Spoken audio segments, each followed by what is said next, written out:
Hi,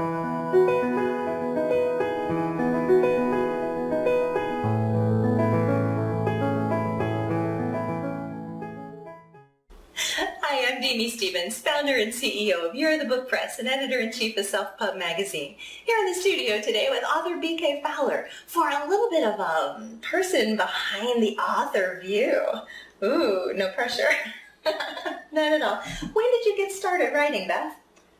Well, I was looking through a box that my parents had kept of old things from when we were kids, and I found this couple pages of tablet stapled together with chicken scratch on it.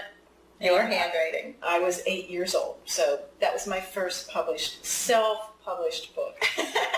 Excellent. But I didn't do much writing after that until I was an adult. My husband had the opportunity to live and work in Malaysia. So I quit my corporate position, went to Malaysia with him, completely different culture. So what was that like? Who were you as a businesswoman before that? I was a human resources manager working for a division of a Fortune 500 company.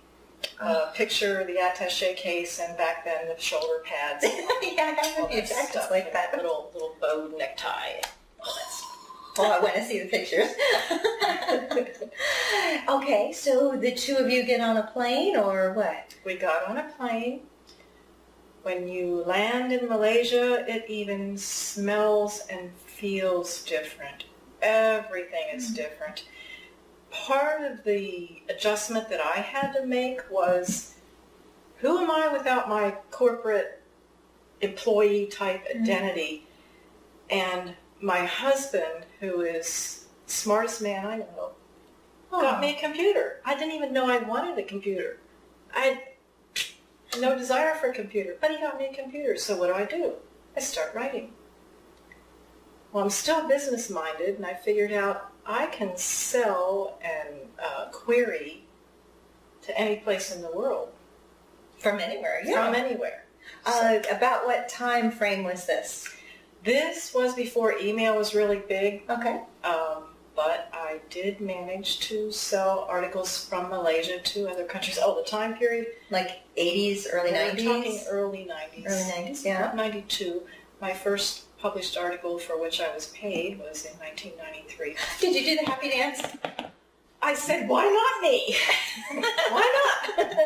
Did you get a physical check? I got a check. Oh, yeah. What a good feeling.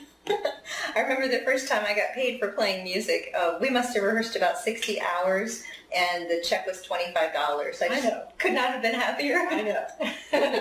We do it because we love it. Absolutely. So where did that first article and that positive response lead to? Well, where did it lead to? First, I want to say why I think I had success. Okay, with sure. That first article, I sent it to my hometown newspaper. I knew they would take it. I mean, I was pretty sure they would take it. So from there, I thought, okay, travel articles.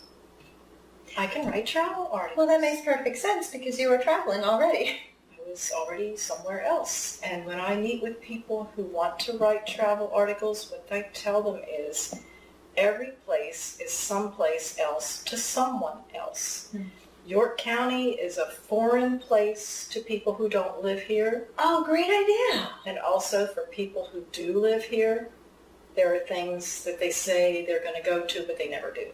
Or they say, oh, there's nothing to do here, but there is. So they can armchair travel through your work.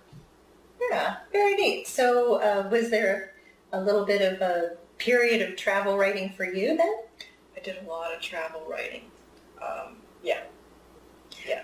And I understand that those articles led, eventually, did you wind up coming back to the United States? How long were you in Malaysia? We were in Malaysia approximately 2 years. We also lived in England, Australia, and Taiwan. So we got to travel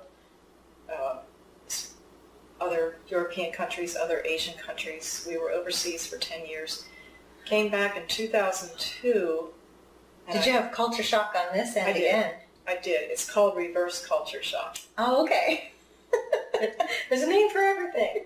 It's a word for everything. Did you have any contact with friends or family back here while you were away? Sure. What was that like pre-email? Yeah, we would come back for what we called home leave. I did a lot of letter writing. A lot of letter writing, probably more than people cared to hear about. Where was your favorite place to live then, if you bounced around? That might be like asking a mother which one is her favorite child. Every country has its things that you can love. Well, I won't ask which was your least favorite. We'll just take that one right off the plate. When you came back to the United States, all right, so maybe you're a decade out of the corporate world. Where did writing take you then? That's with Ken's War. I started writing about him in England. That was 1995 or so. I would pick at it for a while and then let it go. And then I would read my draft and think, I love this book. I love this kid. I love the words and the story. So I would work on it again. Then I'd let it sit for years. I wish I could say I don't have any books like that. And then I would work on it again. So when we came back to America in 2002, I don't know when I started working on it again, but I thought, I gotta get this out there. I want Ken's War to be out there because it's a good story. What process did you take then to try to get the book in print? The usual sending queries to, I think I focused mostly on literary agents rather than publishers. And here was the big fat mistake that I made. Yeah, this is a basic marketing mistake. I think that's the category I would put it in. Not knowing my genre, I was pitching it as literature for adults. I guess I was getting frustrated, or somehow I had this moment when, no, this is young adult. This is a young adult book. Got published right away as soon as I figured that out. So the point there is to know what it is that you're writing and who publishes that kind of book. Any advice for help to people to figure out what their genre is when they just feel like this book is for everybody? Maybe having somebody else read it who's somewhat knowledgeable in that area. For me, I think it was a matter of allowing myself a cooling off period so I could look at it with fresh new eyes. What's it like now to see, after 10 years or so, the baby is birthed? Well, it wouldn't take everybody that long. You'd be surprised how many people I work with that the book has been in the birth canal for a decade or 2 decades. So, it feels. This is the part where I might tear up. I think this story is so good that I'm happy. I just want people to read it. It shows the heart of a young man.